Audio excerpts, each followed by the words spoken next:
خبر شامل کرتے ہیں Muhammad Yousuf Bagrani, divisional reporter ENN news channel Hyderabad. تحصیل گولارچی اور شہر گولارچی میں پانی کی کمی کے لیے قومی عوامی تحریک کے تحصیل کے صدر ڈاکٹر لال چند بہل کی زیر نگرانی میں پریس کلب گولارچی کے آگے بھوک ہڑتال کی گئی، جس میں یوسف لاشاری، رمیش کمار، وکیع لاشاری، اصغر نوتکانی، مبارک سموں، ڈاکٹر رام سنگھ، زید لاشاری اور دوسرے اس بھوک ہڑتال میں شریک ہوئے۔ انہوں نے مطالبہ کیا کہ ہم پیاس سے مر رہے ہیں، ہماری فصل تباہ ہو گئی ہے۔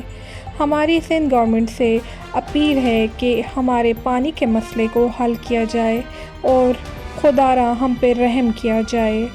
یہ اسپیشل رپورٹ بھیجی گئی ہے محمد یوسف باگرانی کی، divisional reporter ENN news Hyderabad.